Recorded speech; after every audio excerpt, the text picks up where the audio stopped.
नमस्कार माऊली. चला ज्ञानेश्वरीच्या सहवासात. ज्ञानेश्वरी अध्याय 3, 77 ते 80 ओव्याच्या सहवासात आपण जाऊयात. भगवंत अर्जुनाला म्हणतायत, अर्जुना तू आपलं विहित कर्म कर, ज्याच्यामध्ये विशेष हित आहे. असं विहित कर्म, कर्तव्य कर्म, ते तू चुकवू नकोस, ते तू कर, ते तू टाळू नकोस. भगवंत अर्जुनाला सांगतात, अर्जुना कर्म न करण्यापेक्षा कर्म करणं हे कधीही उत्तम आणि श्रेष्ठ आहे. आणि हाच सूत्राचा भाग धरून ज्ञानोबारायांनी ह्या ओवीत आपल्याला मार्गदर्शन केलेलं आहे. कर्म न करण्यापेक्षा कर्म चांगलं आहे. आणि कर्म केलं नाही तर शरीरही राहणार नाही. कर्म करणं हे शरीर राहण्यासाठी सुद्धा आवश्यक आहे. कारण कर्म म्हणजेच प्रकृती, प्रकृती म्हणजेच कर्म. प्रकृतीचा आविष्कारच कर्मातून घडतो. म्हणून प्रकृती नीट राहण्यासाठी कर्म करणं आवश्यक आहे. ज्ञानोबाराय म्हणतात, म्हणशी नैष्कर्म्य होवावे, म्हणशी नैष्कर्म्य होवावे, मी कर्मरहित होईन.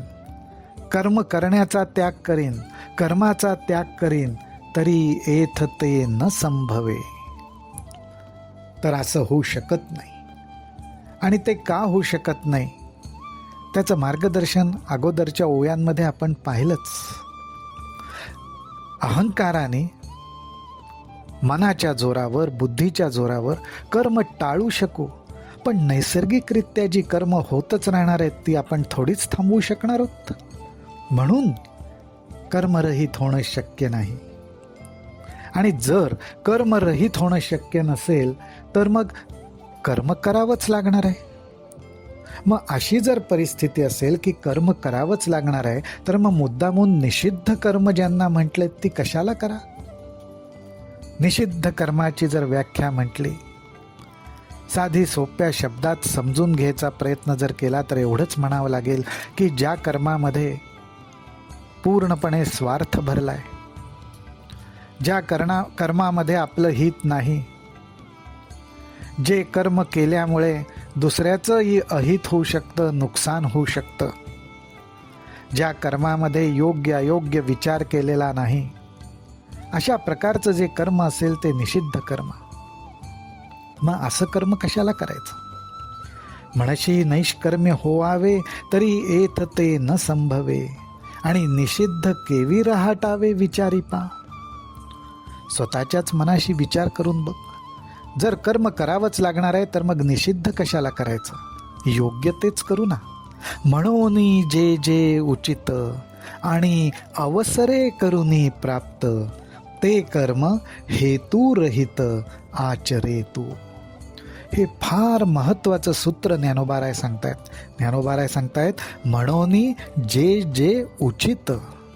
कर्म करावंच लागणार आहे ना, मग तू कुठलं कर्म कर, तर जे जे उचित आहे ते कर्म कर.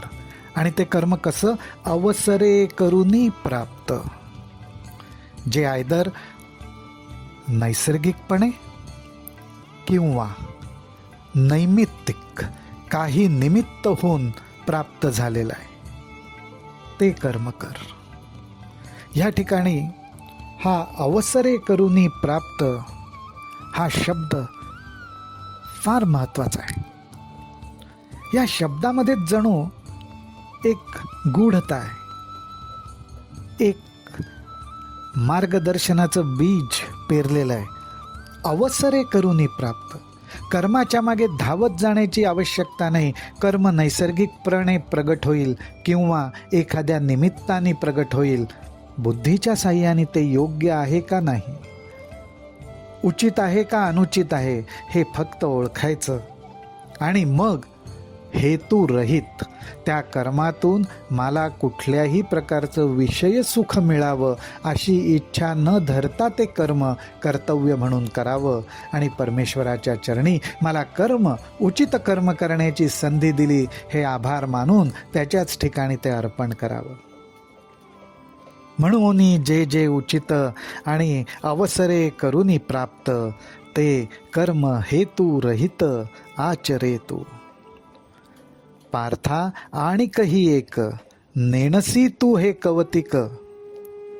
ज्ञानोबाराय म्हणतायत की अरे पार्था, तू अजून एक गोष्ट जाणत नाहीस, ती गोष्ट विशेष आहे. पार्था आणिकही एक नेणसी तू हे कवतिक, जे ऐसे कर्म मोचक आपैसे असे. ते म्हणतायत की अशा रीतीने जेव्हा आपण कर्म करतो त्यावेळी कर्मच आपल्याला कर्मबंधनातून मुक्त करतं. काय कमाल आहे बघा. कुठल्याही प्रकारे कर्म टाळण्याविषयी सांगत नाहीयेत, कर्माचा त्याग करण्याविषयी सांगत नाहीयेत आणि तसं श्रीकृष्णांना सांगणं परवडणार पण नाहीये. कारण त्यांचा मनात एकच हेतू आहे की काही करून अर्जुनाने युद्ध करणं आवश्यक आहे, त्याच्यासाठी तेच विहित कर्म आहे आणि तेच उचित आहे. पण हे सांगताना कर्माचं रहस्यही सांगून मोकळे झालेत आणि कर्मच आपल्याला कर्माच्या बंधनातून मुक्त करतं, मोक्षाला नेऊन पोचवतं. जे ऐसे कर्म मोचक आपैसे असे. फक्त ते कसं केलं पाहिजे? अवसरे करुनी प्राप्त ते कर्म हेतू रहित आचरेतु. देखे अनुक्रमाधारे स्वधर्मू जो आचरे तो मोक्षू तेणे व्यापारे निश्चित पावे.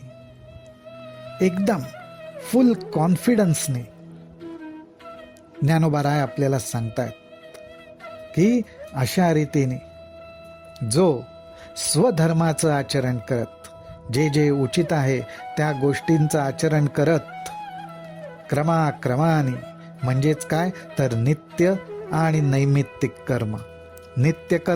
नित्यकर्माचा उपयोग मनाला काही ठराविक नियमांमध्ये बसवण्यासाठी होतो आणि त्यामध्ये मन काय एकदा बसायला लागलं की मन स्थिर व्हायला लागतं, स्टेबल व्हायला लागतं.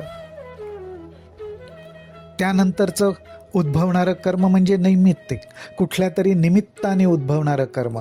ते आपल्या समोर आलं किंवा आपण त्याला सामोरं गेलो तर त्यात उचित काय आहे हे ओळखून आपलं कर्तव्य पूर्ण करणं.